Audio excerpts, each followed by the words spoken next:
நேயர்களை வணக்கம். ராஜ் நியூஸின் புகார் பெட்டி நிகழ்ச்சிக்கு உங்களை வரவேற்பதில் மிக்க மகிழ்ச்சி. அரசிற்கும் மக்களுக்கும் பாலமாய் திகழக்கூடிய இந்த புகார் பெட்டி நிகழ்ச்சியில் உங்கள் புகார்களை தெரிவிக்க வேண்டும் என்றால் திரையில் தெரிகின்ற எண்ணான 0444211006 என்ற தொலைபேசி எண்ணிற்கு தொடர்பு கொண்டு உங்கள் புகார்களை தெரிவிக்கலாம். தொடர்பு கொள்ள இயலவில்லை என்றால் உங்கள் புகார்களை கடிதம் மூலமாகவும் அனுப்பலாம். அனுப்ப வேண்டிய முகவரி புகார் பெட்டி, ராஜ் தொலைக்காட்சி, நம்பர் 32, போயஸ் 2வது தெரு, தேனாம்பேட்டை, சென்னை 6,18,000 என்ற முகவரிக்கு உங்கள் கடிதங்களை அனுப்பலாம். நிகழ்ச்சியின் தொடக்கமாக வந்திருக்கும் சிறப்பு விருந்தினரை வரவேற்றிருவோம். சமூகம் சார்ந்த பிரச்சனைக்கு தீர்வு காண வந்திருக்கும் சமூக ஆர்வலரும் மக்கள் வழிகாட்டு இயக்கத்தின் நிறுவனருமான TC ராஜேஷ் அவர்களை வரவேற்றிருவோம். வணக்கம் சார். வணக்கம். நிகழ்ச்சியின் தொடக்கமாக நம்ம பார்க்க போகிறது பார்த்தீங்கன்னா சாலை பிரச்சனையை பற்றி தான் பார்க்க போகிறோம். நிறைய பகுதியில் வந்து சாலைகள் வந்து குண்டும் குழியுமாகவே இருக்குது. நிறைய பகுதிகளுக்கு சாலை வசதிகளே இல்லை. அப்படி சாலை போட்டிருந்தாலும் முறையற்றதாக இருக்குது. போட்ட ஒரு வாரத்திலேயே 2 வாரத்திலேயே வந்து பெயர்ந்து எழுந்துருது அப்படிங்கிற மாதிரி புகார்கள் நிறைய இடத்துல இருக்குது. அவங்க அடுத்து கட்ட நடவடிக்கை யார் அணுகணுங்கிறத கொஞ்சம் தெளிவாக விளக்கி சொல்லுங்கள் சார். இந்த பிரச்சனை ஒரு உள்ளார்ந்தபடி இப்போ ரெயின் சீசன், வின்டர் சீசனில் இருக்கிறதுனால இது வந்து கவனிக்க வேண்டிய ஒரு முக்கியமான கோரிக்கை, பிரச்சனையும் கூட. இது வந்து not only Chennai, enter Tamil Nadu முழுவதும் இந்த பிரச்சனை வந்து மேலோங்கி நிற்கிறது. ஏன்னா நிறைய சமூக வலைத்தளங்களை பார்த்துருக்கோம், இப்படி கை வச்சு பெயர்த்து இருக்கு, அது மாதிரி காட்சிகள்லாம் இருக்குது. அது என்னன்னு கேட்டிங்கன்னா, அந்த தரமான சாலைகள் போடுறது கிடையாது. முன்னே ஒரு கான்ட்ராக்டர் இருக்குன்னா அதில் வந்து டிரான்ஸ்பரன்சி கிடையாது, வெளிப்படைத்தன்மை என்பது வேணும். அரசாங்கம் என்ன சொல்லுதுன்னா, மக்களுடைய இப்போ நான் வந்து ஒரு திருவாளர் பொதுஜனமாக இருக்கிறேன்னு சொன்னால், நான் ஒரு சாமானியன்னா என்னுடைய வரிப்பணத்தில் செயல்படுகின்ற அரசாங்கம் எனக்கான வெல்ஃபேர் ஸ்கீம், மக்களுக்கான திட்டங்களை கொண்டு வரும்போது ஒவ்வொரு திட்டத்துக்கு என்ன நிதி ஒதுக்குது, அது வந்து கான்ட்ராக்ட் யார் எடுக்கிறாங்க, அதில் வந்து தன்மை என்ன, அது என்ன கான்ட்ராக்ட் என்ன ஏதுன்ற புள்ளி விவரங்களை அந்த திட்டத்திற்கு முன்னாடி அறிவிப்பு பலகையில் எழுதி போட வேண்டும் விதி. ஓகே. ஆனால் இது திறந்த நிலையில் இல்லை. உதாரணத்துக்கு வந்து ஏறக்குறைய ஒரு 50 லட்சம் ரூபாயில் வந்து ஒரு சாலை போடுறாங்கன்னா, அந்த 50 லட்சம் ரூபாயில் போடக்கூடிய சாலை வந்து குறைந்தது ஒரு 5 ஆண்டுகள் இருக்க தேவை, ஓராண்டாவது இருக்கணும் இல்லையா? ஆமாம் சார். அது ஓராண்டு கூட இல்லைன்னு சொன்னால் அப்போ அதில் வந்து என்ன நினைக்க வேண்டியதாக இருக்குது, என்னுடைய வரிப்பணம் வந்து சீரழிக்கப்படுகிறது. மேம்போக்கா வந்து கட்டிங் கமிஷன் கரப்ஷனில் வந்து கான்ட்ராக்டர் யாரை எடுத்துகிட்டு போயிடுறாரு. அப்படி நான் கான்ட்ராக்டர் யாருன்னா தகவல் பெறும் உரிமை சட்டத்தில் தூண்டி துருவி கேட்குறப்போ அவர் என்ன சொல்கிறாருன்னா, சார் டெண்டர் கால்ஃபர் பண்ணுறதுக்கு முன்னாடியே யாருக்கு எவ்வளோ கட்டிங் கமிஷன் பர்சன்டேஜ் நான் போட்டு கொடுக்குறாங்க சார், இதெல்லாம் கொடுத்தா தான் சார் எனக்கு டெண்டருக்கு எதுவாகிறாங்க. அப்போ 1000 ரூபாய்க்கு நான் டெண்டர் எடுக்கிறேன்னு சொன்னால் 900 ரூபாய் கட்டிங் கமிஷனே போதும். அந்த 100 ரூபாயில் என்ன போட முடியுமோ அதான் போட்டிருக்கேன், இதில் நான் என்ன பண்ண முடியும்னு சொல்கிறப்போ இந்த நிலையை வந்து இருக்கிறப்போ அங்கே தரமான சாலை எங்கே இருக்கும்? அப்போ இது ஆட்சியாளர்கள் என்ன சொல்கிறாங்க, இந்த மக்களுக்கான ஆட்சி, இது மக்களுக்கான பிரச்சனை நாங்கள் கேட்குறோம், தாயுள்ளத்தோடு கேட்குறோம், 24 மணி நேரம் கண் தூங்காது நாங்கள் மக்களுக்கு சேவை செய்யணும்னு சொல்லக்கூடிய ஆட்சியாளர்கள் இதெல்லாம் சொல்கிறது அம்போக்கு தானே. அப்போ எதிர்கட்சி தலைவர்கள்லாம் எதிர்கட்சியாளர்களும் குறை சொல்கிறாங்கன்னா குறை சொல்ல தான் செய்வாங்க. அப்போ இதே ஆட்சியாளர்கள் எதிர்கட்சியாக இருக்கிறப்ப அப்போ குரல் கொடுத்தாங்கல்ல, மக்களுக்காக கொடி பிடிச்சாங்கல்ல குடும்பத்தோட, அப்போ அந்த நிலை எங்கே போச்சுன்னு கேட்பாங்களா இல்லையா? நான் ஓட்டு போட்டவனா கேட்பேனா கேட்க மாட்டேனா? என்னுடைய வரிப்படத்தில் முதலமைச்சர்ல இருந்து இருக்கக்கூடிய கிராம நிர்வாக அலுவலர்ல இருந்து வில்லேஜ் அசிஸ்டன்ட் வரை சம்பளம் கொடுக்குறேன் இல்லையா? உங்களுக்கு தேவையான வசதிகள் இருக்கு இல்லையா? முதலமைச்சர் வந்து எனக்காக வேலை சும்மா செய்யல, ஓசியில் செய்யல, என்னுடைய வரிப்படத்தில் அவர் சம்பளம் வாங்குறாரு, இதர படிகள் வாங்குறாரு. இப்போ அவங்க அணுகணும்னா எந்த அலுவலர் அணுகணும்? அதான் மாவட்ட லெவலில் இருக்கிறப்ப அந்தந்த மாவட்ட ஆட்சியாளர்கள் தான், ஆட்சித்தலைவர் தான் பொறுப்பேற்கணும். Okay sir. அவர் தான் வந்து முழுக்க வந்து இன்ஸ்பெக்டர் ஆஃப் பஞ்சாயத்துன்னு சொல்றாங்க. அவர் வந்து அந்த இருக்கக்கூடிய ஒரு மாவட்டத்தில் குறைந்தபட்சம் ஒரு யூனியனில் 60 வில்லேஜ் பஞ்சாயத்து இருக்கு. ஒரு 10 யூனியன் இருக்குன்னு சொன்னால் 6000 வில்லேஜ் பஞ்சாயத்துக்கு அவர் தான் ஹெட்டு.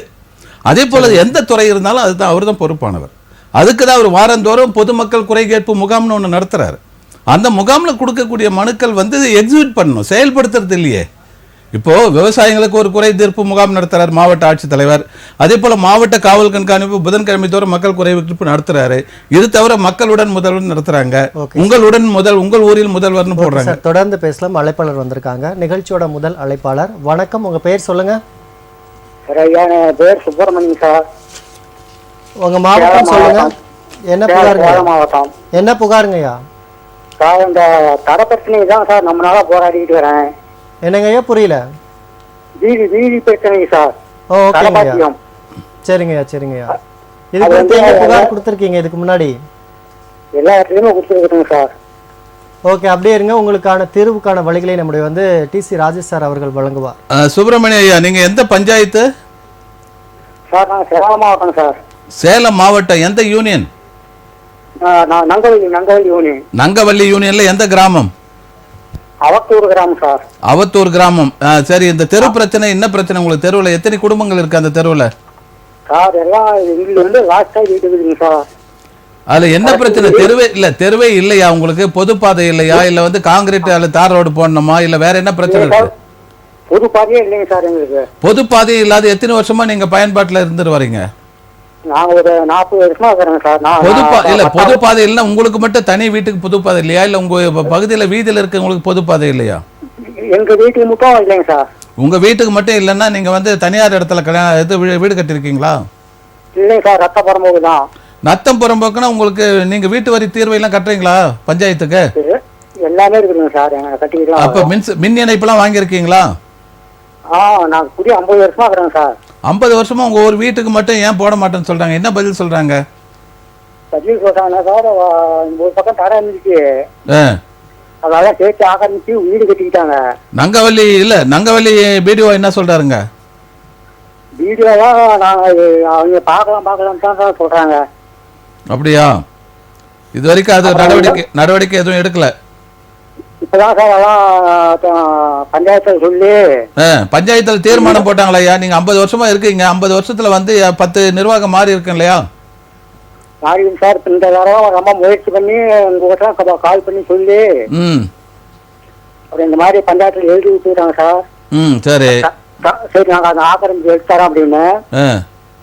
அப்புறம் இப்ப என்ன பண்றாங்கன்னா பக்கத்து இடத்துக்காரரு அந்த காட்டு சைட்லயே எங்களுக்கு இறங்குது கட்சி நிலம். சரி, இப்ப உங்களுக்கு அந்த தெருவுல ஆக்கிரமிப்பு இருக்கிறதுனால உங்களுக்கு பாதை இல்லைன்றீங்க?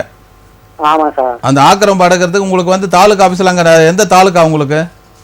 மேட்டூர் தாலுகா சார். அப்ப மேட்டூர் தாசில்தாரும் நங்கவல்லி ஊராட்சி ஒன்றிய ஆணையாளர் வட்டார வளர்ச்சியாளர் இவங்க தான் அது வந்து அந்த ஆக்கிரமிப்பை அகற்றணும். அது சம்பந்தமா நீங்க வருவாய் கோட்டாட்சியர் ஆர்டிஓக்கு மனு கொடுத்தீங்களா? எல்லாத்துக்கும் கொடுத்துருங்க சார். எல்லாத்துக்கும் கொடுத்து 2 வருஷம் ஆகுதுங்க சார். சரி, அந்த நிகழ்ச்சி முடிஞ்ச பிறகு உங்க நம்பரை வாங்கி பேசுறேன். அதனுடைய டீட்டெயில் நீங்க கொடுத்த மனுவெல்லாம் எங்களுக்கு கொஞ்சம் வாட்ஸ்அப் பண்ணீங்கன்னா நாங்கள் ஃபாலோ பண்றதுக்கு வசதியா இருக்கும்.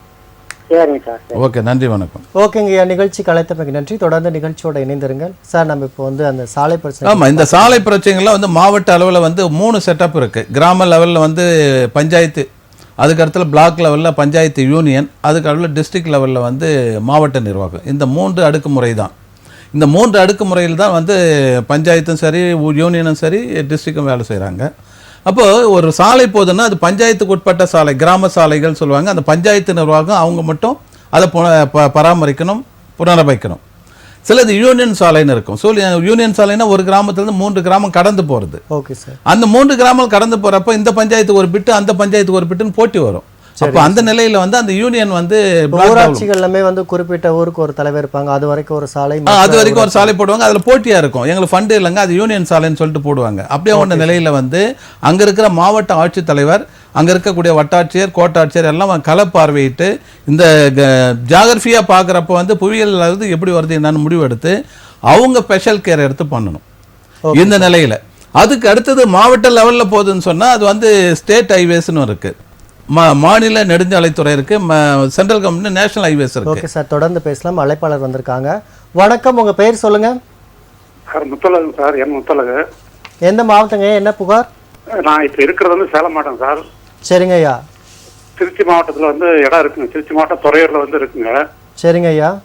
அதுல வரைபடத்துல பாத்தீங்கன்னா 3 கோயில், ஒரு குடிதண்ணி கடனா இருக்குங்க சார். சரிங்க ஐயா.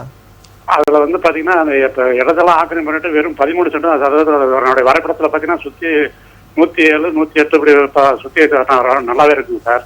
ஆனா இப்ப வந்து புதிய யூடிஆர் நம்பர் கொடுத்து, புதிய தெரு நம்பர் கொடுத்து உங்களுக்கு இடம் இல்லை, கோயிலுக்கே இடம் இல்லை அப்படின்னு சொல்றாங்க சார். ஏன்னா ஒரு கோயிலுக்கு இடம் இருக்கு, மீதி 2 கோயிலுக்கு இடம் இல்லை. பேச்சாயம்மன் கோயில், இந்த கோயில் ஏமங்கருப்பு கோயிலும் இருக்குங்க சார். ஓகேங்க, உங்க புகாருக்கான தீர்வுக்கான பண்ணாங்க. என்னங்க சார்? ஐயா கேக்குதுங்களா? கேக்குதுங்க சார், சொல்லுங்க. ஓகே, உங்க புகாருக்கான தீர்வுக்கான வழிகளை நம்முடைய சமூக ஆர்வலர்கள் விசாரணைக்கு போயிட்டு வந்துட்டேன் சார். இப்போ வந்து 13 சென்ட் இருக்குன்னு கொடுத்துருக்காங்க. இப்போ வந்து இந்த கோயில் இல்லங்கிறாங்க. கோயில் இருக்காங்க. தோழர், நீங்க சொன்னது குறியீடு இருக்கு சார். ஐயா ஒரு நிமிஷம் பொறுமையா இருங்க. சார் சொல்றது கேட்டதா உங்களுக்கு அடுத்து என்ன நடவடிக்கை பண்ணுங்கிறது தெரியும். தோழர், நீங்க சொன்ன முத்தழகு சொன்ன விஷயங்களை நாங்க உள்வாங்கிட்டோம், என்ன அங்க நடந்ததுக்கு அப்படின்னு சொல்லிட்டு. ஆர்டிஓ கடைசியா உங்களுக்கு கொடுத்த தீர்ப்புரை எப்ப கொடுத்தாரு? இப்போ வந்து 13 சென்ட் இருக்குன்னு சொல்றாங்க. மொத்தம் வந்து அது உன்னுடைய பரப்பளவு 80 சென்ட்டுங்க சார். இல்ல ஆர்டிஓ வண்ட போய் ஆர்டிஓ உங்களுக்கு எப்ப பதில் கொடுத்திருக்காரு? இப்ப நம்ம முந்தானதான் வந்து சார் பதில் வந்துச்சு. அதுல என்ன சொல்றாரு? ஆர்டிஓ எந்த இடங்க? துறையூர் பக்கத்துலங்க சார். துறையூர் பஸ் ஸ்டாண்ட் பக்கத்துல துறையூர். சரி, ஆர்டிஓ துறையூர் என்ன சொல்றாருங்க? அவரு இதுல பாத்தீங்கன்னா நெட்ல பாத்தீங்கன்னா வரமாட்டேங்குது சார். நெட்ல வந்து அரசு நிலம் அரசு புறம்போக்கு அரசு புறமா தான் வருது. அதாவது இருங்க, நான் சொல்றது என்னன்னு கேட்டா, வருவாய் ஆவணங்கள் வந்து கிராம நிர்வாக அலுவலராண்ட வரைபடம் எஃப்எம் கட்சி எல்லாமே இருக்கும். அதுல ஆர்டி தகவல் அறிஞர்ல கேட்டு வாங்கிட்டேன் சார். ஆர்டி வரைபடத்தெல்லாம் வாங்கினாங்க. சரி, அதுல பாத்தீங்கன்னா கோயில்லாம் இருக்கு. சரி, வந்து உங்களுக்கு ரெக்கார்டு இல்லைன்னு சொல்றாங்க. கேட்டாக்க ரெக்கார்டு இல்லைங்க. சரி, நீங்க இது வரைக்கும் யாருக்கு மேல்முறையீடு செஞ்சீங்க? எல்லாமே பண்ணிருக்கேன் சார். இல்ல எல்லாமே பொதுவா சொல்லாதுங்க, வரிசைப்படுத்தி சொல்லுங்க. யாருக்கு மேல்முறையீடு பண்ணீங்க? மாவட்ட ஆட்சி இருக்கு சார். சரி, அடுத்த நிலையில கோட்டாட்சி இருக்கு. அடுத்த நிலையில இப்ப தாசில்தார் எல்லா விசாரணையும் தாசில்தார் இல்ல. இதுக்கு இடையில மாவட்ட வருவாய் அலுவலர் இருக்காரு, டிஸ்ட்ரிக்ட் ரெவன்யூ ஆபீசர். அவராண்ட நீங்க போலியா? போலீங்க சார். அதான் நீங்க அவராண்ட போங்க. இப்ப நான் என்ன சொல்றேன்னா, ஆர்டிஓக்கு மேல இருக்கிறவர் வந்து டிஆர்ஓ, டிஸ்ட்ரிக்ட் ரெவன்யூ ஆபீசர், மாவட்ட வருவாய் அலுவலர்.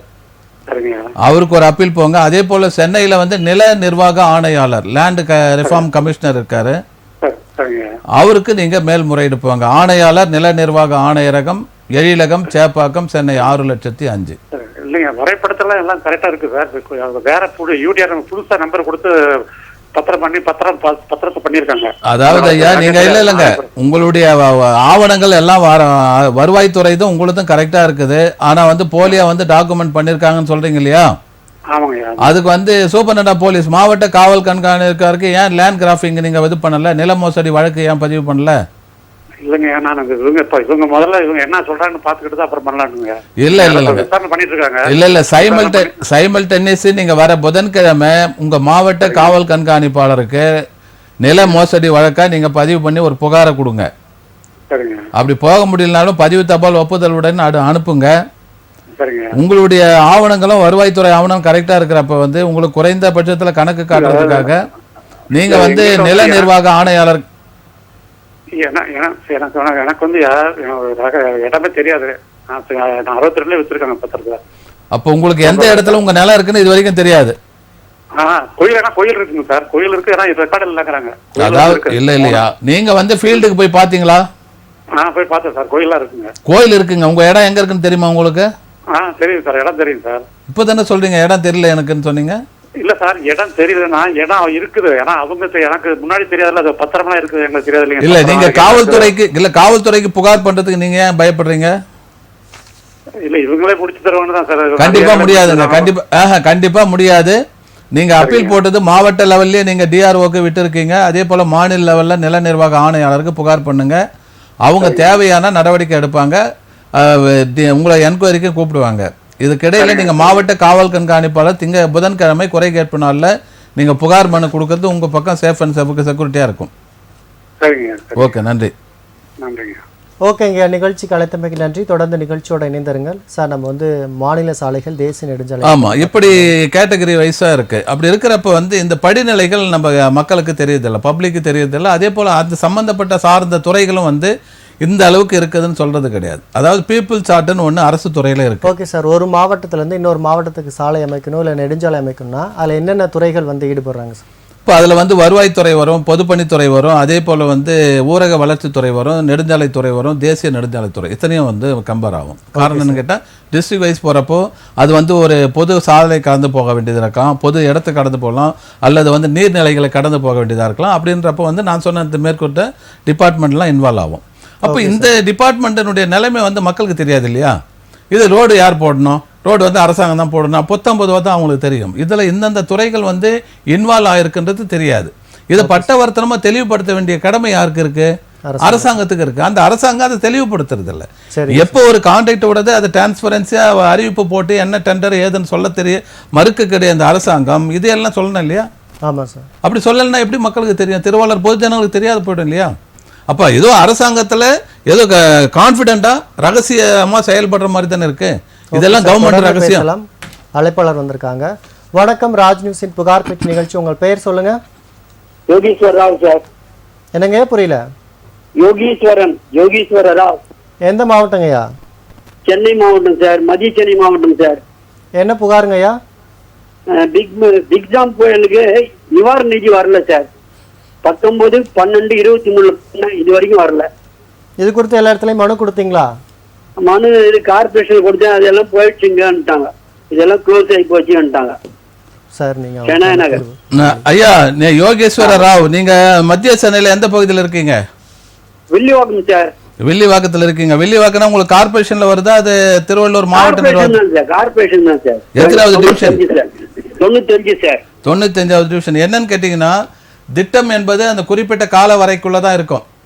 சரி சார். அந்த திட்டம் என்பது மத்திய அரசாங்கமா இருந்தாலும் சரி, மாநில அரசாங்கம் வந்து குறிப்பிட்ட கால வரைக்கும் தான் அந்த திட்டம் இருக்கும். அந்த திட்டம் ஆமா சார், நான் 2-3 ட்ரிப் கேட்டேன்.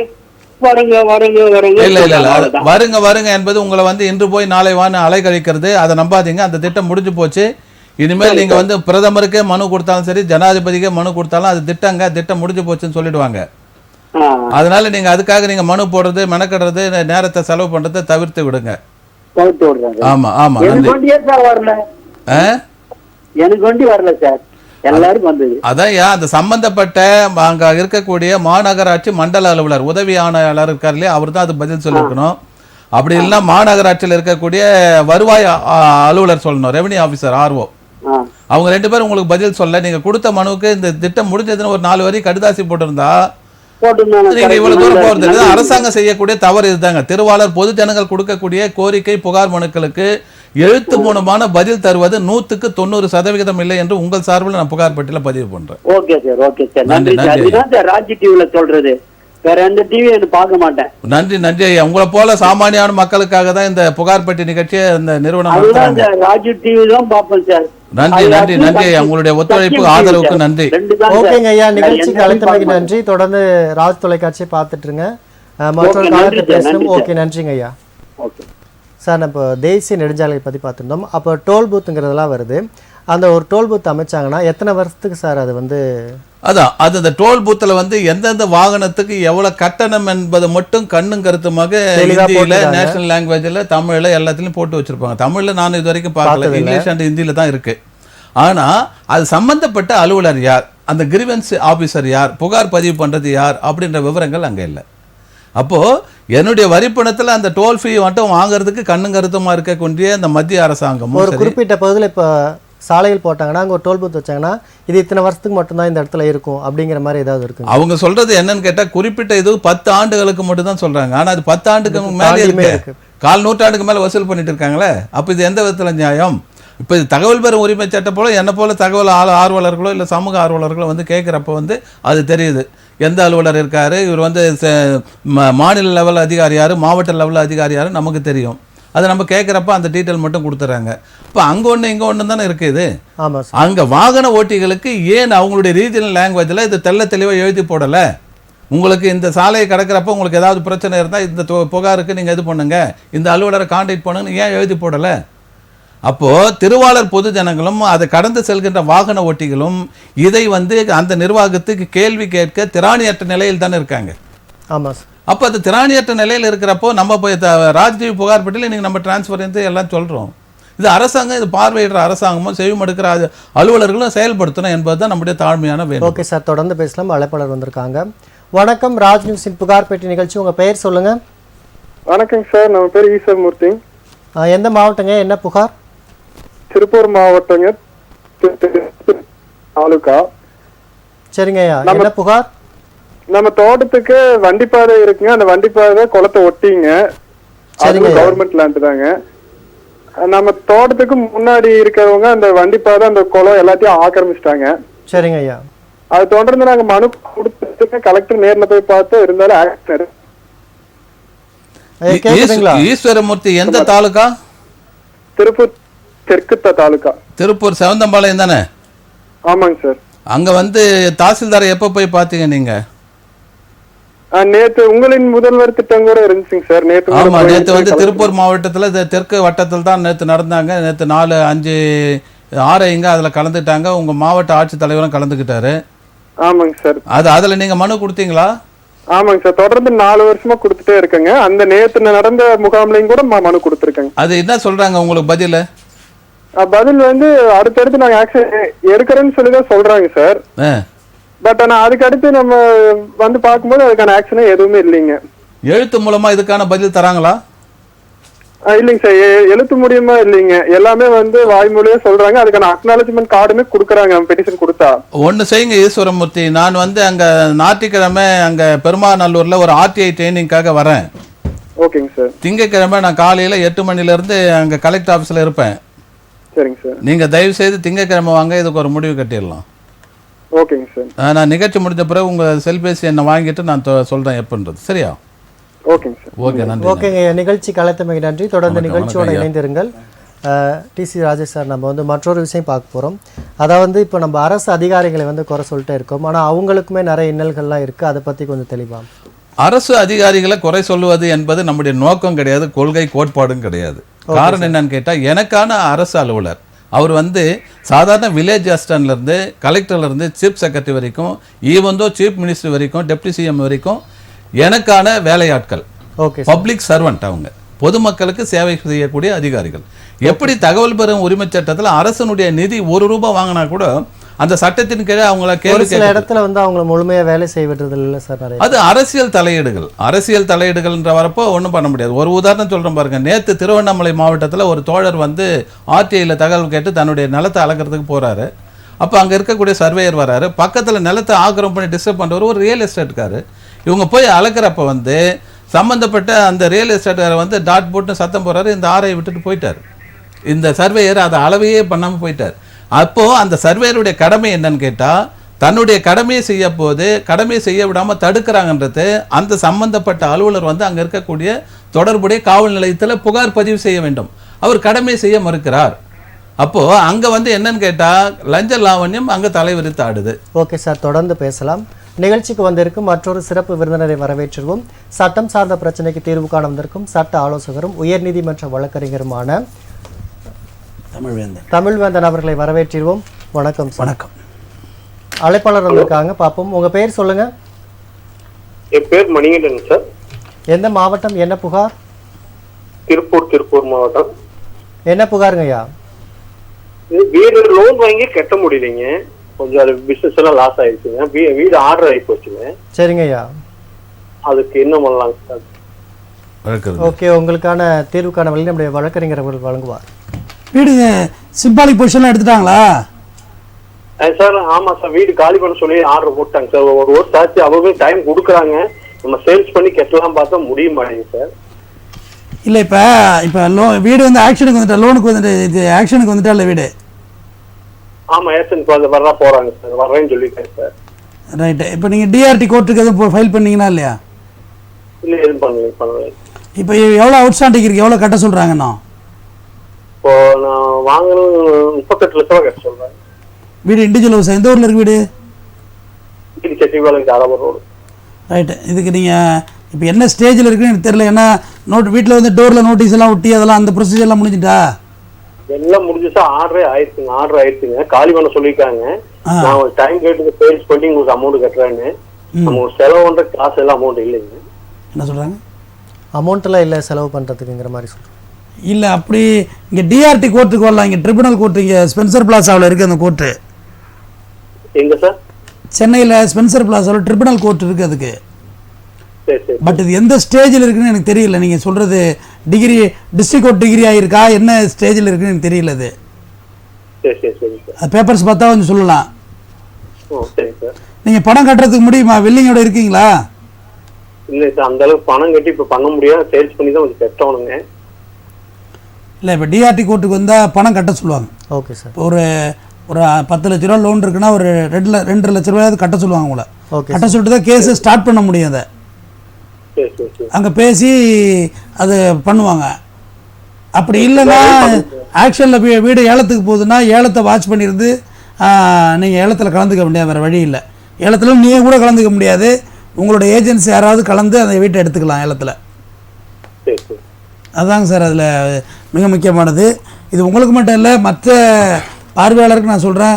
ஹவுசிங் லோன் என்பது 1 கோடி ரூபா வீடு அப்படின்னா குறைந்தபட்சம் 60 லட்ச ரூபா கையில் இருந்தால் லோன் வாங்கலாம்.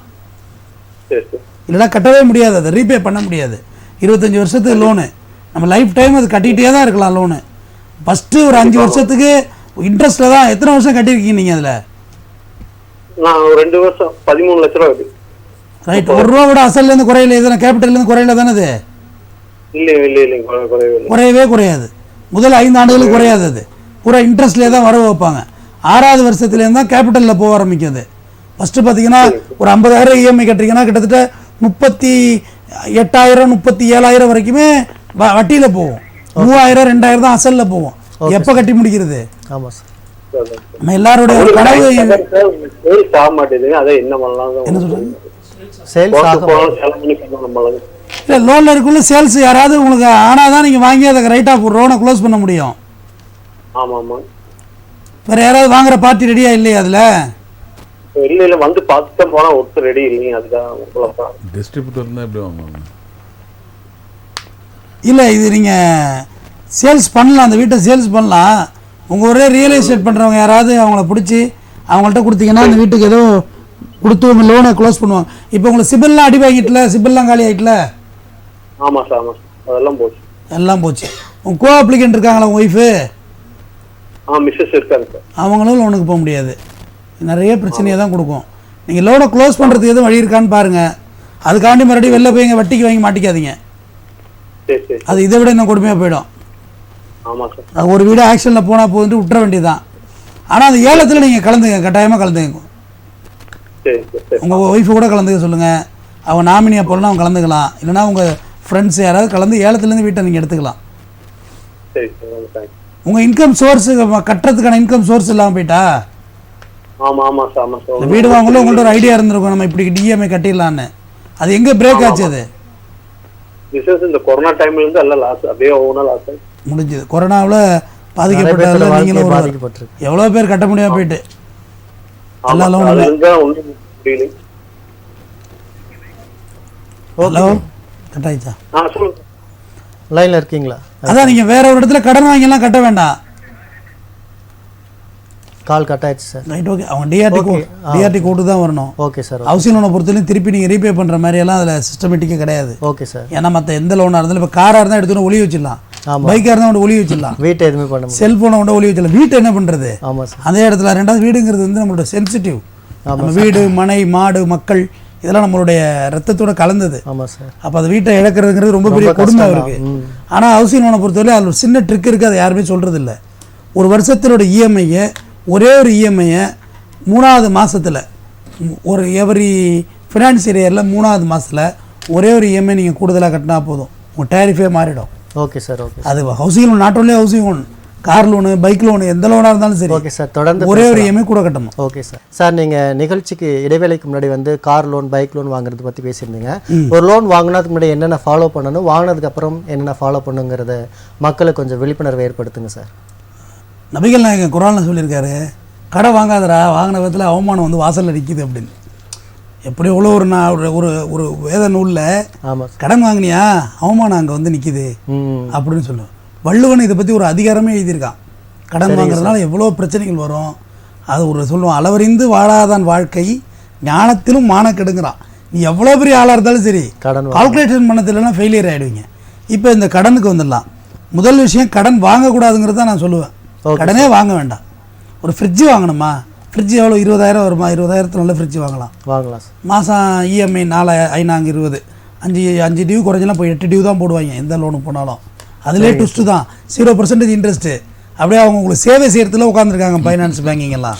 அதிலே ட்விஸ்ட்டு இருக்குது அதில். Okay sir. ஓகே, ப்ராசஸிங் ஃபீஸ்னு ஒன்று போடுறாங்கல்ல, அதில் ஒட்டுமொத்த இது வந்துடும். இப்போ என்னென்னா, அந்த ஃப்ரிட்ஜு வாங்கினா மாதம் 4,000 ரூபா சேர்த்து வச்சு 5 மாதம் கழித்து ஒரு ஃப்ரிட்ஜு வாங்கணும். ஒரு வாஷிங் மிஷின் வாங்கினா முதலில் சைக்காலஜி ஆஃப் மணி புக்கு பாருங்கள். அது அரவிந்த் சாமி சொன்னதுனால இல்லை, அதுக்கு முன்னாடியே நான் அதை படிச்சுட்டு பிறகு வாங்கி படித்தேன். சரிங்க. இந்த பொருள் நமக்கு அவசியமாங்கிறத முதல்ல தேர்ந்தெடுங்க. சரிங்க சார். இந்த இருக்கா டிவி, இந்த டிவி நல்லா ஓடுது, ஓகே தான். 1 லட்ச ரூபாய்க்கு வேணா கிறிஸ்டல் மாதிரி தெரியும் தான், பட் அது மாவுக்கேற்ற பணியாரம், அது நமக்கு தேவையா? முதல்ல வருமானத்தை ஏற்று ஏதாவது வாங்கிக்கணும். நமக்கு என்ன அவசியப்படுது, அதுக்காக இங்கே எதுவுமே நீங்கள் வாங்க வேண்டாம் பொருள்னு சொல்ல. ஒரு வீடு வாங்குறாங்கன்னா, வீடு எல்லாருடைய கனவு. ஆக்சுவலாக பார்த்தா நல்ல ஃபினான்ஷியல் ஸ்ட்ராட்டஜி தெரிஞ்சவங்க யாரும் சொந்த வீடு வாங்க மாட்டாங்க. 1 கோடி ரூபாய்க்கு ஒரு வீடு வாங்கணும். 1 கோடி ரூபாயோட மந்த்லி இன்ட்ரெஸ்ட் என்ன, அதை விட நீங்கள் இப்போ 20,000 வீட்டில் சொஃபிஸ்டிகேட்டடாக வாடகைக்கு இருந்துட்டு போயிடலாம். இந்த வீடு பிடிக்கல, ஏரியாவே மாற்று, சொந்த வீடு வாங்கிட்டு பக்கத்து வீட்டுக்காரன் சண்டையாக போயிட்டான்னு வைங்க, நெத்த அது பெரிய மல்லு கட்டு, அது நடந்துக்கிட்டு தான் இருக்குது அந்த பிரச்சனையெல்லாம். அதை விட வாடகை வீட்டில் இருந்துட்டு போகிறது எவ்வளோ 1000 டைம் பெட்டர். Okay sir. முதல்ல வந்து ஒரு இந்த பொருள் நமக்கு அவசியப்படுதுன்னா அதுக்கான சோர்ஸ் இருக்கணும். இப்போ மந்த்லி இன்கம் ஒரு கவர்மெண்ட் எம்ப்ளாயாக இருந்தீங்கன்னு வைங்களேன், நிச்சயமாக தைரியமாக கடன் வாங்கலாம். ஓகே. ஏன்னா உங்களை பிடிக்குதோ பிடிக்கலையோ, நீ வேலை செஞ்சியோ செய்யலையோ, மழை பெஞ்சதோ இல்லையோ, உனக்கு சம்பளம் உண்டு. ஆனால் இதே நம்மள மாரி தனியார் கம்பெனியில் வேலை பார்க்குற நம்ம அதை செய்ய முடியுமானா முடியாது. ஒரு ஐடியில் எவ்வளோ பார்ப்பீங்க, மாதம் 2.5 லட்சம் சம்பளம். அடுத்த நாள் அந்த ஐடி ஓனரே திவாலாயிடுறானே, விட்டடிச்சு ஓடிடுறாவன். எந்த நம்பிக்கையில் நம்ம கடன் வாங்குறது? அந்த சோர்ஸை நினச்சி நம்ம கடன் வாங்கிடுவோம். ஆனால் அதை நம்மளால் ரீபே பண்ண முடியாது. Okay sir. ஒரு 2 சம்பளம் இருக்குது, கணவன் மனைவி 2 பேர் சம்பளம் இருக்குன்னா ஒரு சம்பளம் குடும்பத்தை ரன் பண்ணுறதுக்கு வச்சுக்கலாம். அதாவது மளிகை ஜாமான், கரண்ட் பில்லு, அன்றாட ஸ்கூல் ஃபுல்லிங்க, ஃபீஸு, ட்ரெஸ்ஸு, உறவுக்காரங்கிட்டு போகிறது, இதுக்கு பயன்படும். ஒருத்த சம்பளத்தை இஎம்ஐ லாக் பண்ணலாம். ஆனால் இங்கே நடக்கிறது 2 பேர் சம்பளமும் இஎம்ஐயில் போட்டால் பேலன்ஸ் பண்ண முடியாது. கரெக்ட் தான் சார். ஒரு பைக்கு வாங்கினா அந்த பைக்கு எந்த அளவுக்கு கடைசி உயிர் மூச்சு இருக்க வரையும் அந்த பயன்படுத்துங்க அந்த பைக்கை. அது சவுண்டு வருது, செலவு வருது, தூக்கி போட்டு அடுத்த பைக். அதே மாதிரி கார் வாங்கணும்னா செகண்ட் ஹேண்ட் கார் வாங்குங்க. அது என்னோட ப்ரிப்பரேஷன். ஒரு மிடில் கிளாஸோட பெரிய கனவுங்க கார் இருக்கணும். வாழ்ந்துருக்கிறது பிறந்திருக்கிறது சந்தோஷமா இருக்க தானே, அதை வாங்காத. சில ஃபினான்சியல் அட்வைசர்னு டிவியில் உட்காந்து தாலியாக இருக்கிறாங்க. Okay sir. அதை வாங்காத, இதை வாங்காதானே. பிறந்திருக்கிறது சந்தோஷமா இருக்கு, அதை வாங்குறதுக்கு வழி சொல்லி கொடுங்க அவனுக்கு. எப்படி வாங்கலாம், நீ எப்படி இதுலேருந்து தப்பிக்கலான்னு. இப்போ நான் சொன்னேன் இல்லையா, ஒரு இஎம்ஐ கூட கட்டினா உன் ஃபினான்ஷியல் அப்படி. ஓகே சார், இது தொடர்ந்து பேசலாம். அழைப்பாளர் இருந்திருக்காங்க. வணக்கம், ராஜ் நியூஸின் புகார் பெட்டி நிகழ்ச்சி. உங்கள் பெயர் சொல்லுங்க. ஹலோ. ஹலோ, உங்க பெயர் சொல்லுங்கம்மா. என் பேர் பாப்பாத்திங்க சார். என்ன புகாருங்கம்மா? இந்த மாதிரி சார், எனக்கு ஒரு வீடு சார் எங்க அப்பா 2011 எழுதி கொடுத்தாரு. சரிங்கம்மா. அது எங்க சித்தப்பா அதுக்கு முன்னாடியே ஆக்கிரமம் பண்ணிருக்காரு. எங்க அப்பா இங்க இல்ல, சின்ன வயசுல இல்ல, கொஞ்ச நாள் கழிச்சு வந்து எனக்கு எழுதி கொடுத்தாரு. சரிங்கம்மா. அவர் ஆக்கிரமம் பண்ணி பத்திரம் போட்டாரு. பத்திரம் போட்ட பிறகு எங்களுக்கு அதுக்கு மேலே நான் எங்க அப்பா எழுதி கொடுக்கும், நான் 5 வருஷத்துக்கு வாங்கிட்டேன். வாங்கின பிறகு அவரு வாங்க விடாம போட்டு செய்யவும், நான் சரி இப்படில செய்யறாருன்னு ஒரு வக்கீல் வச்சு நான் ஹைகோர்ட்ல போய் மதுரை ஹைகோர்ட்ல போட்டு கேட்டா அவங்க ஸ்டேட் கொடுத்துருக்காங்க. அதுல இங்கிலீஷ்ல போட்டிருக்காங்க பாப்பாத்திக்கு கொடுக்க சொல்லி 2019 கொடுத்துருக்காங்க. சரிங்கம்மா. கொடுக்கவும் அந்த வக்கீல் அந்த அந்த ஆர்டு கூட எனக்கு உள்ள நாள் கழிச்சு தான் கொடுத்தாரு. சரிங்கம்மா. சரின்னு சொல்லி அதை வாங்கி வச்சு, எனக்கு இங்கிலீஷ், எனக்கு தமிழே எனக்கு படிக்க தெரியாது, படிப்பறிவு இல்லை. சரி வச்சிருந்து பிறகு ஒரு சொத்து வந்து ஒரு கேஸ் நடந்தது. கேஸ் நடக்கும், ஒரு இன்னொரு வக்கீல்கிட்ட போய் நான் கொடுத்தேன். கொடுக்கவும் நான் கேஸ் பாக்குறேமான்ட்டு இந்த மாதிரி என் வீட்டுக்கு கூட ரசீது தர மாட்டாங்க சார், இந்த மாதிரி அவங்க கொண்டாங்கம்மா, மதுரை கொடுத்த ஆர்டரை கொண்டாங்கம்மான்னு கேட்டாரு. நான் போய் கொடுத்தேன். இது ரிவீல் பண்ணணும், நாளாயிருச்சு, ஒரு 15,000 கட்டுமானாரு. என்ன சொல்லி சரி நமக்கு வேணும்னு சொல்லி நாங்கிட்டு வட்டிக்கு வாங்கி கடனுக்கு வாங்கி கொண்டு போய் கொடுத்தேன். நான் பட்டாசு சொல்லுவே வேலை பார்க்குறோம் சொல்லி கொடுத்தேன். கொடுத்தவும் கேஸ் நடக்குதுமானார். என்ன சார் கேஸ் நடக்குதுங்கிறீங்க? அது அவர்கிட்டையும் கொடுத்து ஒரு 1.5 வருஷம் 2 வருஷம் ஆச்சு. கொடுத்து கேஸ் நடக்குதுங்க, கேஸ் மூலமா எனக்கு கோர்ட்டுக்கு கூப்பிட மாட்டீங்க, அந்த கேட்ல நடக்கிற ஆர்டர் கூட என் கையில தர மாட்டீங்க. நான் என்ன சார் அதெல்லாம் வரும்ட்டாரு. வருன்னு சொல்லவும் அப்புறம் மேலும் 10, 15, 5,000 கொண்டா அப்படியே கொண்டான்னு கேட்டாரு. சரின்னு நான் சரி கொடுத்துட்டு பிறகு பார்த்தேன், என்ன சார் இந்த சொத்து கேஸும் நடக்க மாட்டேங்குது, இது நடக்க ஒன்னும் சொல்ல மாட்டேங்க. வாய்தா அந்த சொத்து கேஸுக்கு வாய்தாக்கு வர சொல்லுவாரு. நாங்க போனோம்னா உங்களுக்கு வாய்தா இல்ல, போங்க டிஸ்மிஸ்ன்றுவாங்க. என்ன இப்படியே டிஸ்மிஸ் சொல்றாங்க என்ன சார்னா, நீங்க போங்க அடுத்து வர சொல்லுவோம், நாங்க பாத்துக்குறோம்னு சொல்லுவாங்க. சரி நான் கோர்ட்டுக்கு போயிட்டு திரும்பி வந்துருவேன். கடைசியில பார்க்கும்போது நீங்க எனக்கு நடத்த வேண்டாம் சார், இது என்னமோ நடக்குது, எனக்கு ஒன்னும் புரியல. அங்கவும் சார் நீ கரெக்டா வாங்கிட்டு போன்னு சொல்லி கொடுத்தாங்க. கொடுத்த பிறகு நாங்க மதுரையில ஒரு ஆளை வச்சு போய் கேட்டோம், அந்த வீட்டுல சுத்தி கேஸ் நடக்குதான்னு. கேஸே நடக்குதுங்களா? சொல்லுங்க சார். உங்களுடைய புகார்களை சுருக்கமா சொன்னதா அதுக்கான தீர்வு சொல்ல முடியும். ஓகே, உங்களுக்கான தீர்வு வந்து நம்முடைய சமூக ஆர்வலர் வழங்குவார். சொல்லுங்க சார். அம்மா, நீங்க உங்களுடைய வேதனை புரியுது, உங்களுடைய வலியும் புரியுது. காரணம் என்னன்னு கேட்டா, நீங்க வந்து ஒரு பட்டாசு தொழிற்சாலையில கூலி தொழில் செய்யறீங்க. அதன் மூலம் வரக்கூடிய வருமானமா வந்து லாயருக்கெல்லாம் ஃபீஸா கொடுத்துருக்கீங்க. அவர் உள்ளார்ந்தபடியே அம்மா நான் சொல்றது உள்வாங்க. 2011 நடந்து 2019 வந்த இதனுடைய தீர்ப்புரையே உங்களுக்கு அவர் தமிழாக்கம் பண்ணி சொல்லலைன்றது உள்ளார்ந்தபடியே ரொம்ப வருத்தம் தான். இது சார்ந்து நீங்கள் ஒன்றும் இல்லைம்மா, உங்களுடைய ஆதங்கம் உங்களுக்கு ஏற்பட்ட மன உளைச்சல் சார்ந்து சென்னையில் இருக்கக்கூடிய அந்த வக்கீல்களுக்கான ஒரு பார் கவுன்சில் ஒன்று இருக்குங்கம்மா. அந்த பார் கவுன்சிலில் வந்து செயலாளர், Tamil Nadu bar council, Tamil Nadu Pondicherry bar council, Chennai 6,104,000 அந்த முகவரிக்கு யாருன்னா தமிழ் எழுத படிக்க தெரிஞ்சவங்களாண்ட உங்களுடைய பிரச்சனையை சொல்லி ஒரு மனுவாய் எழுதி பதிவு தபாலில் அனுப்புங்கம்மா. அந்த வக்கீலுடைய பேர், அவருடைய கான்டாக்ட் நம்பரு, இப்போ இருக்கக்கூடிய நிலைமை, எந்த கோர்ட்டில் போட்டாங்க என்னன்றதுன்னு சொல்லுங்கள். அவங்க விசாரித்து உங்களுக்கு ஒரு தீர்வு கொடுப்பாங்க. அது மட்டும் இல்லை, நீங்கள் வந்து அரசு துறையில் வந்து நீதி வேணும்னு சொன்னோம்னா உங்களுக்கு வந்து அவங்களே வக்கீலை வந்து ஏற்பாடு பண்ணி தருவாங்க. உங்களுக்கு மதுரை ஹைகோர்ட்லேயே வந்து உங்களுக்கு தமிழ்நாடு லெவலில் வந்து அந்த சட்ட ஆணைக்குழு இருக்குது. அந்த சட்ட ஆணைக்குழுவுக்கு நீங்கள் மனு கொடுக்கலாம். அப்படி இல்லைன்னு சொன்னால் திங்கட்கிழமை கலெக்டர் ஆஃபீஸில், மதுரை கலெக்டர் ஆஃபீஸில் போய் உங்களுக்கு நேர்ந்த இந்த பிரச்சனைகளை ஒரு கோரிக்கை மனுவாக கொடுத்தீங்கன்னா அதுக்கு வந்து மனு கொடுத்துருக்கேன் சார். கலெக்டர் எத்தனை மனு கொடுத்துருக்கேன், கோட்டாட்சியில் எத்தனை மனு கொடுத்துருக்கேன். சரிங்கம்மா, இப்போ நிகழ்ச்சி முடிஞ்ச பிறகு நான் எப்படி மனு எழுதுனேன், யாருக்கு எழுதுன்றது உங்கள் நிகழ்ச்சி முடிஞ்ச பிறகு உங்கள் நம்பர் வாங்கி நான் பேசுகிறேன். சரிங்க சார், தயவுசெய்து அதை கொடுங்க சார். அந்த அட்ரஸ் கொடுங்க, நான் தபால் கூட போடுறேன் சார். கண்டிப்பாம்மா, கண்டிப்பா உங்களுக்கு கண்டிப்பா ஹெல்ப் பண்றேன். அந்த படிக்கிறவங்களை கூப்பிட்டு வச்சு பக்கத்துல உட்கார வச்சிருக்கேன். அதுக்குள்ள சரிங்க, நீங்க இந்த நிகழ்ச்சி முடிவு கூப்பிட்டு எனக்கு அந்த அட்ரஸ் கொடுங்க, ஒரு உதவி செய்யுங்க சார். நிகழ்ச்சி முடிஞ்சதுக்கு அப்புறம் உங்களுக்கு தொடர்பு கொண்டு என்ன விவரங்கள்னு சொல்லுவாங்க. ஓகேங்களா? நிகழ்ச்சிக்கு அழைத்தமைக்கு நன்றி. தமிழ்வந்தன் சார், நீங்கள் வந்து அந்த வீட்டு லோனுக்கு வந்து அந்த 3 டியூ கட்டினதுக்கு அப்புறம் வந்து ஒரு ஸ்கீம் இருக்குங்கிற மாதிரி சொன்னீங்க. அது கொஞ்சம் ஸ்கீம் இல்லை, அதை யாருமே சொல்கிறது கிடையாது. Okay sir. இந்த பேங்க்லேருந்து வர ஸ்டாஃப் எல்லாம் பாவம் தான் பண்ணுறாங்க. தள்ள கட்டி விட்டு போயிடுறது. அவங்களுக்கு டார்கெட்டு, நீ இத்தனை கோடி ரூபா நீ பண்ணி கொடுத்தா உனக்கு இவ்வளோ பர்சன்டேஜ் கமிஷன். ஓகே, இது நிஜம் தான், நான் பார்த்துட்டு தான் இருக்கேன். எனக்கு என்ன பயமா? இவங்க தள்ள கட்டி விட்டு போயிடுறது உங்கள்கிட்ட. சார் அதை பாருங்க சார், 1000 சார் போடுவாங்க, லட்சம் சார் போடுவாங்க லோன். ஆனால் டியூ கட்டலைன்னா கோமாளி படத்தில் வந்து திட்டுவாங்கல்ல வீட்டில் வந்து. ஆமாம், அந்த தான் நிலமை. நீ வீட்டை வெட்டிட்டு எதிர்த்தாப்பில் ஃப்ளாட்டில் பார்ப்பாங்க, பக்கத்தில் பார்ப்பாங்க. நீங்கள் ஒரு கட்டத்துக்கு வரைக்கும் ஆரம்பத்தில் ஒரு மாதிரி ஜாலியாக போயிட்டுருக்கோம். கொஞ்சம் ஜொல்லெல்லாம் வச்சு அதை கட்டி பேக்கப் பண்ணிட்டு வருவோம். கடைசியாக எல்லாத்தையும் இழந்துருவோம். ஒன்றுமே கட்டுறதுக்கு இருக்காது. வீட்டையும் விட முடியாது. சொந்த வீட்டிலே வந்து உடுக்க அடிப்பாங்க வாசலில். டங்கு இன்றைக்கி அந்த ஃபார்மாலிட்டி இருக்குது. ஓகே, அடித்து நோட்டீஸ் சர்வ் பண்ணுவோம். ஓகே ஓகே சார், இதெல்லாம் நடக்கும். அந்த ஸ்டேஜில் கூட அவங்க ஒரு லாயரை பார்த்து ஒரு கோர்ட்டுக்கு போய் டிஆர்டிக்கு போகலாம், போய் ஒரு ஸ்டே வாங்கி அந்த வீட்டுக்கான பணத்தை கட்டியிருக்கோம், இவ்வளோ அவுட்ஸ்டாண்டிங் இருக்குன்னு சொன்னால் அங்கே ஒரு சமரச தீர்வு மையம் இருக்குது, லோக் அதாலத்து. அதில் பேசுவாங்க, இவ்வளோ வாங்கியிருக்கில்ல, நீ தான் இவ்வளோ கட்டிக்கிற. ஆர்பிட்ரேட்டர் போடுவாங்க இல்லையா? சரி, ஆர்பிட்ரேட்டர் போட்டு பஞ்சாயத்து பேசி விடுறது. தமிழில் பஞ்சாயத்து, ஆங்கிலத்தில் ஆர்பிட்ரேஷன். லோக் அதாலத்து, தமிழில் சமரச தீர்வு மையம். போட்டு பேசி பணத்தை கட்டிடலாம், கட்டி தப்பிச்சிடலாம் வீட்டையும்.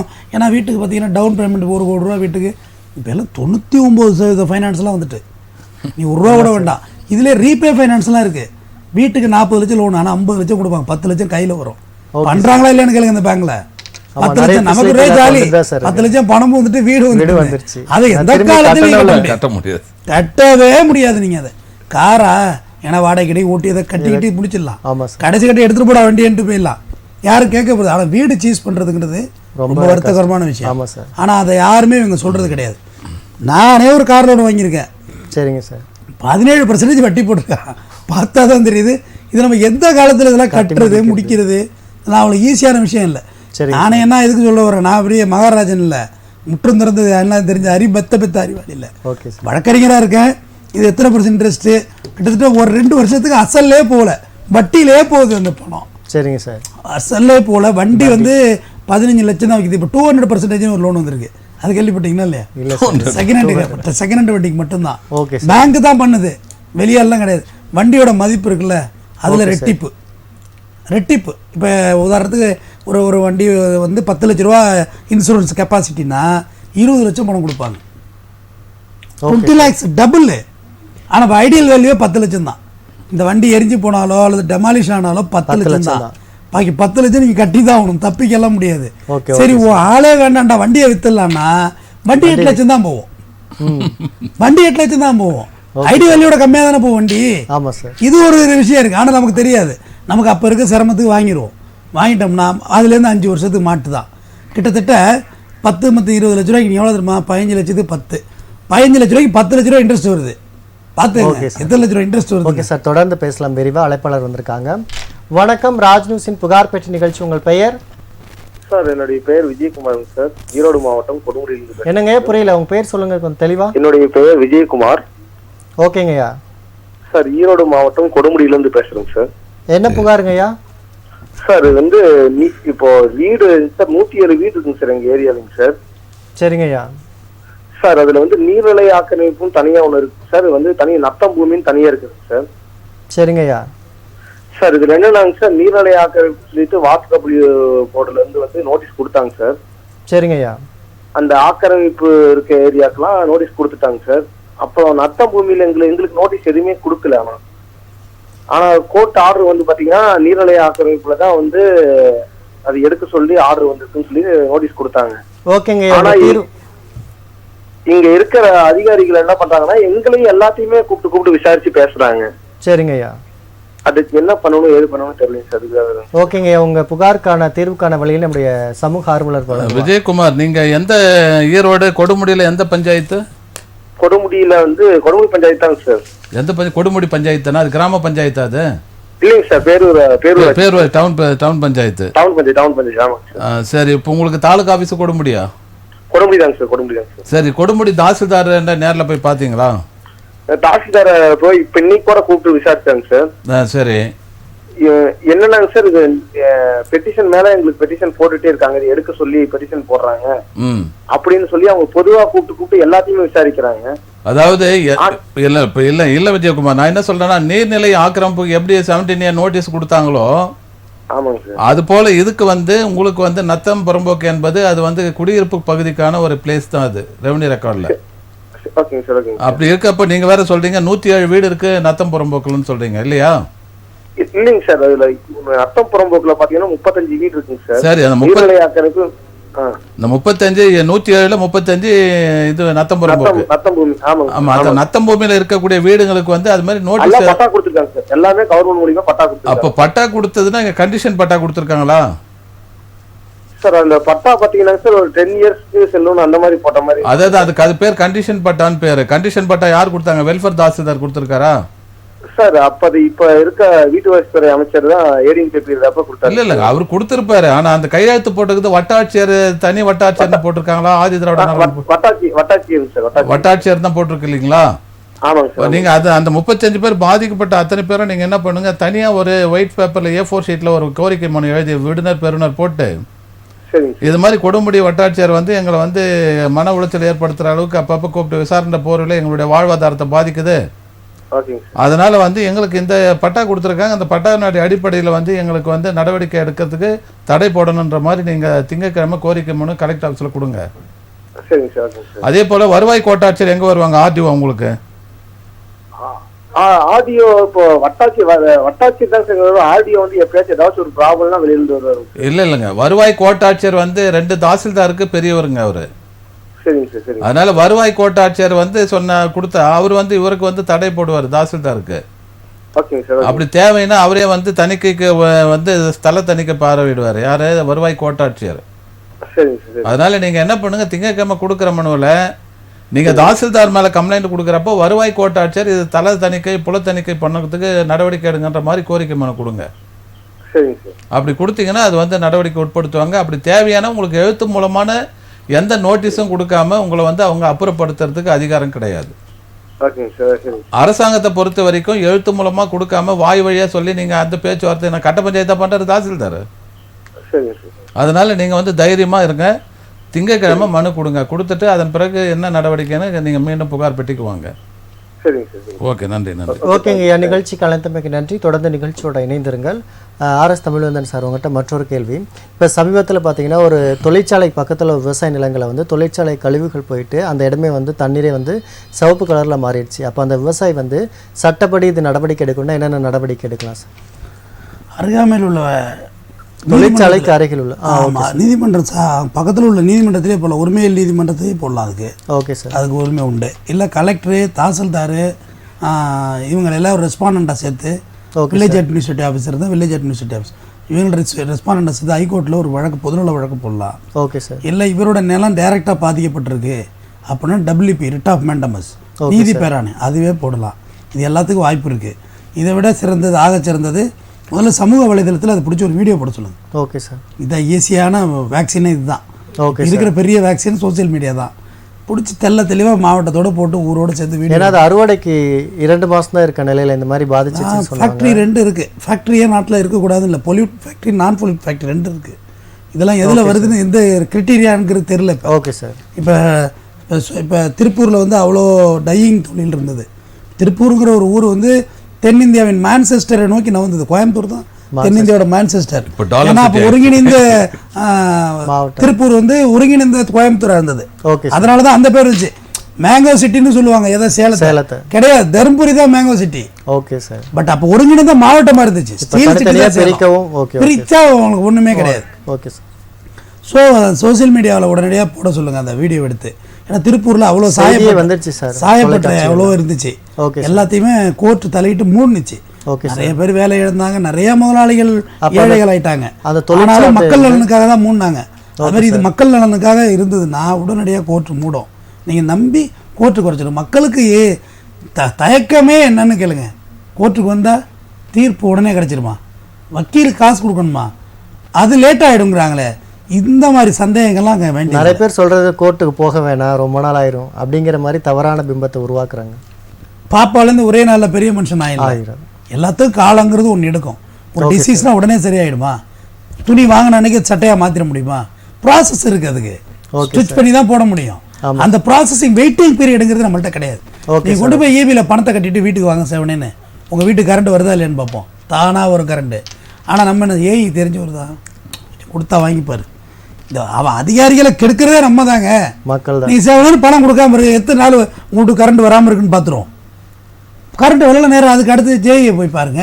Okay sir. ஓகே. அதுமாரி ஹையர் அஃபீஷியல் தான் போய் பார்க்கணும் மொழியை. நம்ம கைவிட்டு கொடுத்து அவங்களை கெடுத்துடக்கூடாது. Okay sir. நம்ம ஒரு பிறப்பிறப்பு சான்றாக கொண்டு கொடுங்க, பதிஞ்சு கொடுக்கறது தான் விஓலாம் இருக்கிறாங்க. ஓகே சார், தொடர்ந்து பேசலாம். அழைப்பாளர் வந்திருக்காங்க. வணக்கம், ராஜ் நியூஸின் புகார் பெட்டி நிகழ்ச்சி. உங்கள் பெயர்? ஐயா லைன்ல இருக்கீங்களா? லைன்ல இருக்கேன் சார். உங்க பெயர் சொல்லுங்க. சவுந்தரராஜன். எந்த மாவட்டங்க, என்ன புகார்? தூத்துக்குடி மாவட்டம், கோவில்பட்டி தாலுகா. சரிங்க ஐயா, என்ன புகாருங்க ஐயா? ஐயா, இது நாங்க இடம் வாங்கி 77 வாங்கி 79 வீட்டை போட்டு இது வரைக்கும் பட்டா தீர்வெல்லாம் போட்டுக்கிட்டு வரோம். சரிங்க. எலக்ட்ரிக் இருக்கு, தண்ணியும் வந்துச்சு, தண்ணியும் பிடிங்கிட்டாங்க. அந்த தெருவும் போடல, நடபாதை எல்லாத்தையுமே மொத்தத்திலே அடைச்சிட்டாங்க. கடவுக்குள் கூடி தான் போய்கிட்டு வந்துகிட்டு இருக்கோம். தண்ணிக்கும் கூட அடுத்த தெருவுல போய் தான் அந்த கடவு வழியை எடுத்துக்கிட்டு இருக்கோம். சரிங்க ஐயா. ஓகே, உங்களுக்கான தீர்வுக்கான வழிகளை நம்முடைய சமூக ஆர்வலர் வழங்குவார். தோழர் சவுந்தரராஜன், உங்களது வந்து என்ன ஊராட்சி? இது வந்து தோணுகல் கோவில்பட்டி ஊராட்சி, தோணுகல் பஞ்சாயத்து. கோவில்பட்டி யூனியனா உங்களது? ஆமாங்க. கோவில்பட்டி யூனியன்ல போய் இது சார்ந்து புகார் கொடுத்துருக்கீங்களா? எல்லாம் கொடுத்து எல்லாம் என்ன உங்களுக்கு எழுத்து மூலமா என்ன பதில் சொல்றாங்க சவுந்தரராஜன்? எப்ப சொன்னாலுமே அங்க இதுக்கு பார்த்து சொல்றேன்னு. இல்ல இப்ப என்னுடைய கேள்வி என்னன்னா, நீங்க அனைத்து நிலையிலயும் நீங்க புகார் மனு கொடுத்திருக்கீங்க, கோரிக்கை நேர்லயும் போய் சொல்லிருக்கீங்க. நீங்க கொடுத்த புகார் மனுக்கு, கோரிக்கை மனுக்கு அரசு துறையில அந்த சம்பந்தப்பட்ட அலுவலர்கள் எழுத்து மூலமா கொடுத்த பதில் என்ன? எல்லாம் இது பண்ணிட்டு இது எதுவுமே தகவல் சொல்லல, ஒன்றும் கலெக்டர்கிட்ட நேரடியா காணொலியிலயும் பேசிட்டேன். அப்போ நீங்க உங்க குற்றச்சாட்டு என்னன்னு கேட்டா, அரசு துறைக்கு கொடுக்கக்கூடிய கோரிக்கை புகார் மனுக்களுக்கு மனுதாரர்களுக்கு பதில் தர்றது இல்ல, அப்படிதானே? சரி, உங்களுடைய பதிவு இந்த நிகழ்ச்சி முடிச்ச பிறகு யாராருக்கு அந்த நிலை இருக்கிறது, அவங்களுக்கு வந்து ஊரக வளர்ச்சித்துறை இயக்குநர்ல இருந்து, பிடில இருந்து, அதே போல ஏடி பஞ்சாயத்துல இருந்து பிடிஓ லெவலுக்கு வந்து அழுத்தம் கொடுக்க வேண்டிய நிலை இருக்கு. அது எந்த வார்டுல வருது உங்களது? அவர் போயிட்டான்னு நினைக்கிறேன். சரி, ஓகே ஐயா, நிகழ்ச்சிக்கு தொடர்ந்து இணைந்திருங்கள். ஐயா சொல்ற வழிகளை ஃபாலோ பண்ணுங்க. நிகழ்ச்சி முடிஞ்சதுக்கப்புறம் ஐயா வந்து உங்களுக்கு தொடர்பு கொண்டு என்ன வழிமுறைகள்னு சொல்லுவாங்க. தமிழ்வந்தன் சார், நீங்கள் இப்போ சொல்லிட்டு இருந்தீங்க, அதாவது பிறப்பு சான்றிதழ், இறப்பு சான்றிதழ், ஒரு இபியில் போய் கரண்ட் வாங்கினாலும் வந்து மக்கள் ஒரு சிலர் வந்து நேரடியாக போகிறதுக்கு இது பண்ணிட்டு அமௌண்ட் கொடுத்து வாங்குறாங்க. இதனால் நிறைய பேரும் பாதிக்கப்படுறாங்களா சார், கிராமப்புற பகுதியில் மக்களும்? ஒன்றும் இப்போ நேரடியாக கூட போக வேண்டியதில்லை, வீட்டிலேயே உட்காந்து ஆன்லைனில் பண்ணலாம். இன்னும் தெரியல, பக்கத்தில் இசிஎம்ஐ இருக்குது, அங்கே போடலாம். ப்ரைவேட் கம்ப்யூட்டர் சென்டர் வச்சுருக்காங்க. அதில் உங்கள் ஆதார் கார்டு, உங்கள் ரேஷன் கார்டு, உங்கள் வீட்டு வரி, குச்சி வரி ரசீது எல்லாத்தையும் வச்சு, குச்சி வரி கிராமத்தில் சொல்கிறது, ஓகே சார், வீட்டு வரி ரசீது, ஆமாம், எல்லா டேக்ஸ் அது எல்லாத்தையும் வச்சு கொடுத்து நீங்கள் அப்ளை பண்ணிட்டு இப்போ சாமி வீட்டில் இருக்கு. சரி, தாராக கரண்ட் வரும். அப்புறம் மற்றொரு விஷயம், ஒரு வழக்கு பற்றி சொன்னீங்க, எடுத்தோடனே வந்து குழந்தைங்க வந்து பெரியவங்களாக மாட்டாங்கன்னு. அப்போ வழக்கு வழிமுறைகள் பற்றி கொஞ்சம் சொல்லுங்கள் சார். இப்போ கோர்ட்டில் வந்து பார்த்தீங்கன்னா இப்போ வந்து அதுவும் ஆன்லைனில் ஸ்கேன் பண்ணணும். Okay sir. ரைட்டா? பிரிட்டிஷ்காரன் கொடுத்தது வந்து நம்ம ரொம்ப அப்டேட் என்ன ஆகலைன்னா அது நீதிமன்றமும் ஒன்று தான். ஓகே. ஏன்னா நிறைய மாற்ற முடியல, அது அப்படியே தான் இருக்குது. கோர்ட்லேயும் ஆன்லைன் பண்ணணும், ஆன்லைன் பண்ணி நம்பர் பண்ணணும். நம்பரிங் பண்ணுறது பார்த்தீங்கன்னா ஒரு 3 செக்ஷனில் உட்காந்து ஆஃபீஸர் படிப்பாங்க, வரியாக படிப்பாங்க. படித்து அதில் கரெக்ஷன் ரிட்டன் போடுவாங்க. ரிட்டன் போட்டு மறுபடியும் கம்ப்ளைண்ட் பண்ணணும். 3 வாட்டியாவது கம்ப்ளைண்ட் பண்ணுற மாதிரி ஆகிடுது. கம்ப்ளைண்ட் பண்ணி மறுபடியும் ஜட்ஜிகிட்ட போய் நம்பர் ஆகணும். நம்பர் ஆகி அது வழக்கு வருது. இதுதான் ப்ரொசீஜர். சரிங்க சார். High court entire different. எல்லாமே கீழே படித்து இடித்து நம்பர் பண்ணி மேலே போனது பிறகு இந்த லிஸ்ட் வரையும் போடுங்கன்னு ஜட்ஜி சொல்லணும். அப்படி தான் அந்த லிஸ்ட்டில் போட முடியும். சரிங்க சார். இதெல்லாம் லாட் ஆஃப் ப்ரொசீஜர் தான். இப்போ இந்த வாரத்தில் ஃபுல்லாக பெயில் எடுக்கிறோம், இந்த வாரத்தில் கூட கண்டெம்ட் எடுக்கிறோன்னா அதான் எடுப்பாங்க. சரிங்க. அந்த ஜட்ஜஸ் சொல்லுவாங்க இந்த போஸ்டர் இப்போ 2 வீக்ஸ்னு டேட்டு போடுறாங்க, 2 வாரம்னா 16 நாள் தானே, 16 நாள் லிஸ்ட்டில் வருமானா வராது, ஹைகோர்ட்டில் வராது. இதான் இன்னைக்கு இப்படி தான் இருக்குது. அவன் ஜட்ஜி பார்த்து சொல்லணும். அது அப்படியே வந்துடும். வந்தாலும் 210வது கேஸுக்கு மேலே இருக்கும், 200க்கு மேலே இருக்கும். ஒரு ஜட்ஜி எப்படி ஒரு நாள் 200 கேஸ் பெயில் கோர்ட்டில் மட்டும் தான் டெய்லி பார்க்க முடியும், மற்ற கோர்ட்டில் பார்க்க முடியாது. ஏன்னா ஒரு கேஸுக்கு சீனியர் கவுன்சிலாக ஆர்கியூ பண்ணால் 1/2 மணி நேரம் 3/4 மணி நேரம் 1 மணி நேரம் பண்ணுறாங்க. இது வராது. ஆனால் கிளைண்ட்டிட்ட நம்ம இந்த தேதியில் உங்கள் கேஸ் வருது எல்லாம் வீட்டிலே உட்காந்து பார்த்துருவாங்க, இன்னைக்கு கேஸ் வருது லிஸ்ட்லன்னு. லோயர் கோர்ட்லேயே நீங்கள் பார்த்துக்கலாம், கேஸ் தான் வந்திருக்கு, ஐயா வக்கீல் ஆர்டர் வாங்கி கொடுக்கலங்கிறாங்க. ஓகே. இந்த ப்ரொஃபஷன் மேலே நம்பிக்கைத்தன்மை இழக்கிற அளவுக்கு இப்போ சூழலை மாறி. ஓகே சார், தொடர்ந்து பேசலாம். மற்றொரு அழைப்பாளர் வந்திருக்காங்க. வணக்கம், ராஜ் நியூஸின் புகார் பெட்டி நிகழ்ச்சி. உங்கள் பெயர்? Sir Murugan sir. எந்த மாவட்டங்க, என்ன புகார்? திருநெல்வேலி மாவட்டம் பாளையங்கோட்டை தாலுகா சார். என்ன புகாருங்க ஐயா? என் ஒய்ஃப் வந்து புள்ளியல் துறையில் வந்து தொகுப்பு துறை வேலை பார்த்தாங்க சார். சரிங்க ஐயா. 5 வருஷம் வேலை பார்த்தாங்க. சரிங்க ஐயா. என்னடா அலுவலக நடைமுறை காரணம் சொல்லி வேலையை விட்டு நீக்கிட்டாங்க.